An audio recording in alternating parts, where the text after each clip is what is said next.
Hey everyone, it's Annette. Welcome back to my channel. I'm glad you're here. If you're liking what you're seeing on my videos, I'd really appreciate if you hit the like button and subscribe to my channel. It would really help me out, and it also helps YouTube know what viewers are liking, and they'll share it before other people. So I would really appreciate that. All right, today's card it has a lot going on, and I hope you stick with me to the end because it might seem a little daunting, but I'm going to just walk you through each step.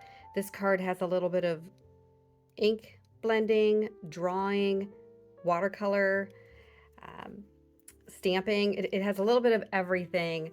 And like I said, it can be a little bit daunting because for me even, I'm not a great artist. Like I can draw very simple things, but when you draw something simple and add color to it, and just keep it simple, it can be really beautiful. So I'm going to show you that. So I have a panel here that measures 3 3/4 by 5 inch, and this is Nina white cardstock in 65-pound weight.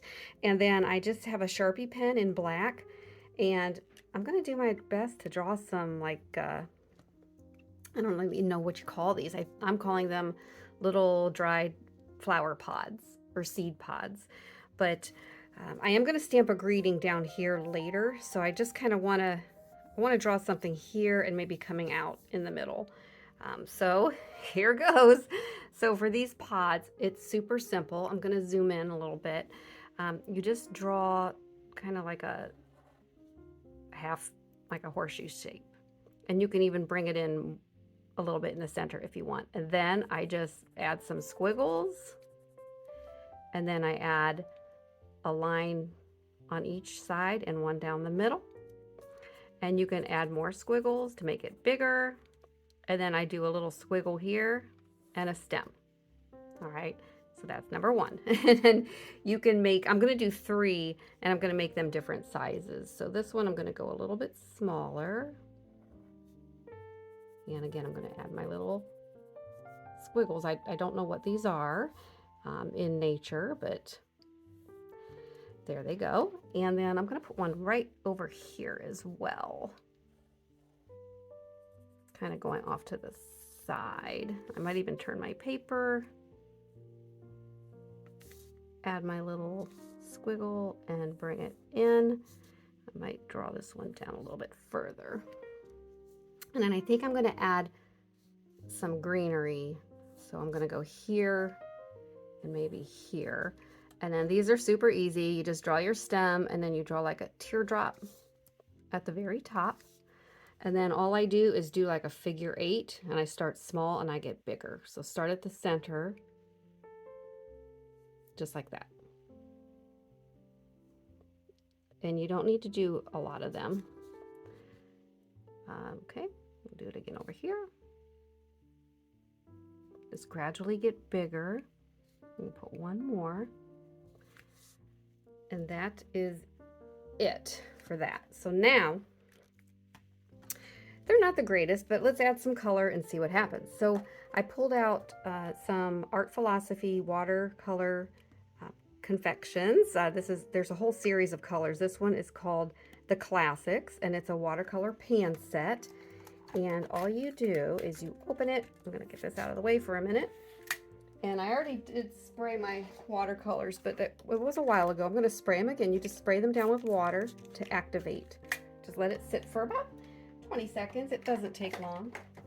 And then you do want 2 water pots, one to rinse your brush off and one for clean water. So I'll have those off to the side, and put this off to the side.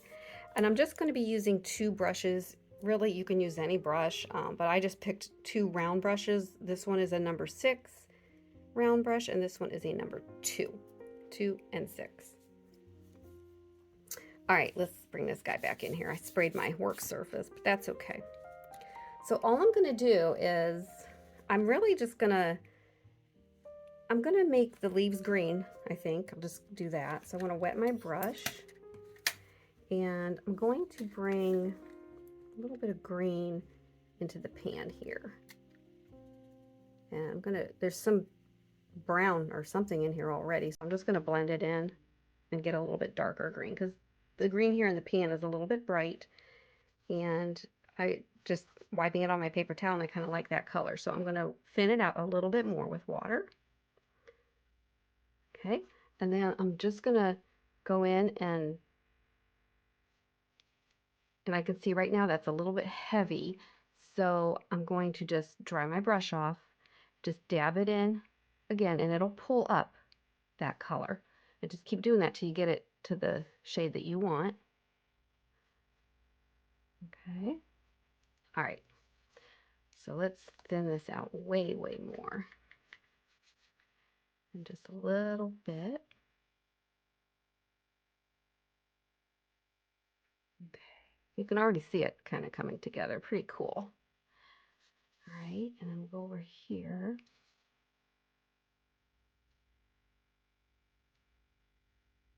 Color a little bit goes a long way. And then what I'm going to do is just on these black lines, I'm just going to outline them, or just draw over them, or paint over them, I should say. I'm going to leave a lot of white space on this.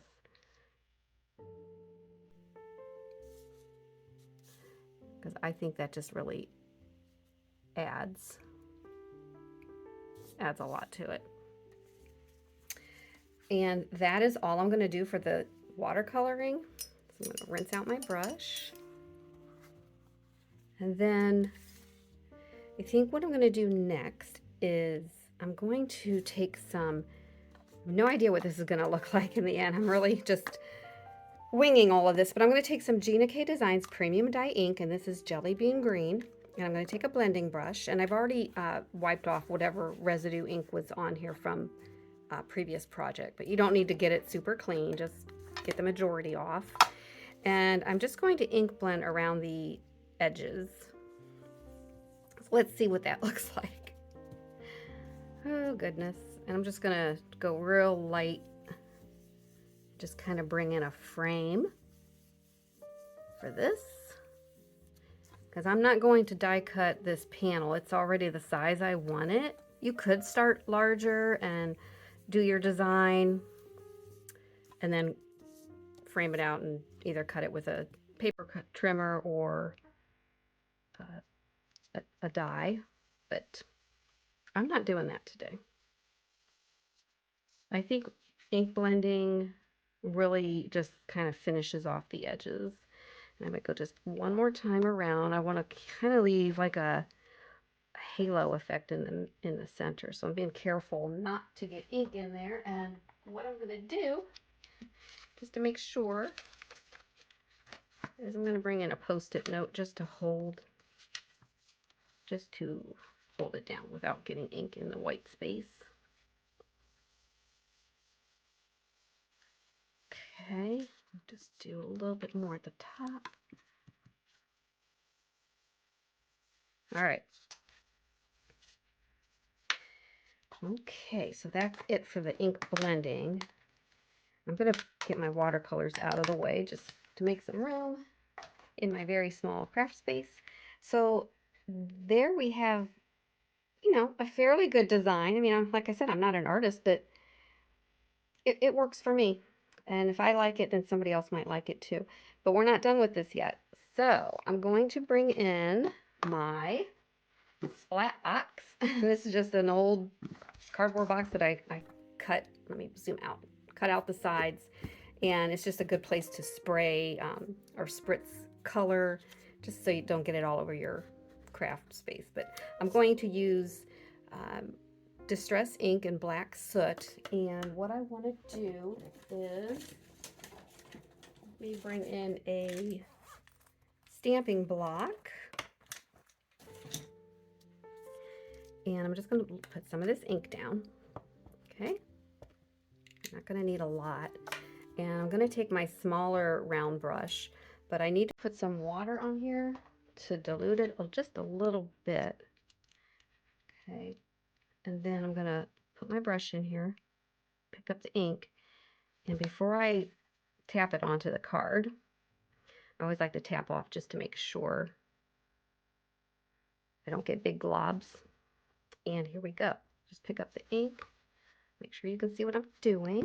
Pull this down. And then I'm just going to tap it. I just want very subtle flecks of black around this. Okay. All right, that's all I'm going to do there. And I'll pull it up so you can see. You can see there's some just real subtle black flecks. So we'll let that dry. And then once that's dry, we're going to stamp a greeting and then we'll make the card. This is super easy. So we'll bring in our Misty stamping platform. I really want to make sure this is dry before I stamp it. So what I'm going to do is, hang on. I'm going to bring in my heating tool just to make sure that this is good and dry before I stamp it. So I'm just going to turn it on and warm it up and just run this over the panel for just maybe 20 seconds.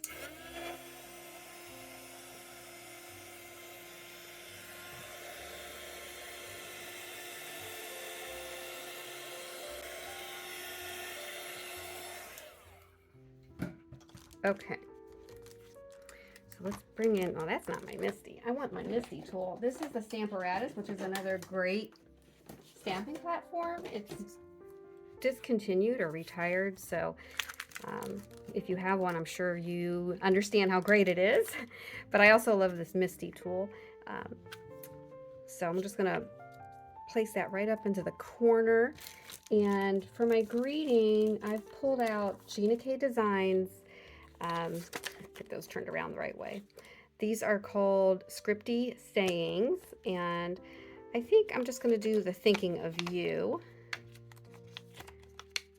greeting. I like that. If I can get it out. There we go. All right. Let's zoom back in, and I'm just going to place that right at the bottom. And just try to get that straight.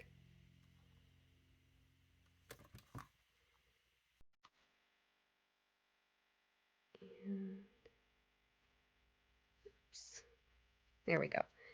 And then we'll pick it up with the door. And I'm going to be using Ginakdesigns Premium Die Ink in Black Onyx.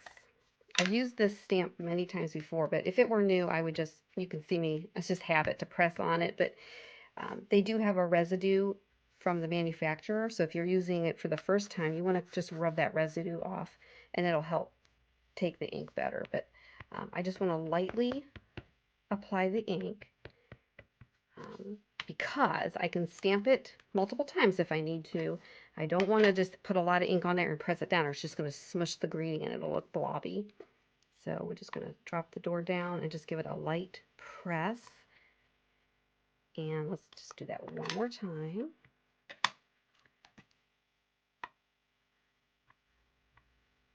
Okay. And that, let's get this out of here. That is the panel. So then what we'll do next is, let me wipe off my stamp, get the ink off of it. I always like to take the time to put the stamps away because I have lost stamps before and it's not real easy to find them. And I always pray that I didn't accidentally throw it away because that would not be good. All right, and I've already prepared the matte layer and the card base. So the matte layer is just a piece of black cardstock, 65-pound weight. And I think I have two here. I do. And it's 4 inches by 5 1/4. And again, the panel is 3 3/4 by 5 inch. So we're going to center that and it'll give a nice 1/4 inch border all the way around. So let's go ahead and do that. And I'm bringing in some Gina K Connect glue. Okay, I changed my mind and I'm going to use a tape runner here to adhere the matte, or to adhere the panel down to the matte layer. So I just want to go around the edges and a couple in the middle. And then I'm just going to center it and just look at all the margins and just kind of make sure there's even space, even black space around. And then I will drop the panel down. And before I press it too hard, I'm just going to look at it and make sure, because I can always lift it up and reposition it, but that looks pretty good. So I will flip it over and give it a good press. And then the card base is just a piece of Nina Solar White cardstock, 110 pound. I like a heavier weight on the base because I want it to be able to stand up. So this is a sheet of 8.5 by 11 cut in half on the 8.5 side. So it's cut at 4.25 by 11. And you can score it on a scoring board. I didn't do that ahead of time, so I'm just going to fold it over and meet the corners. And crease that, and then I'll take my Teflon bone folder and just give it a good crease. Okay. And then I will plop this down, and you can do foam tape and pop it up, or you can just tape it down, which I'm just going to go ahead and tape it.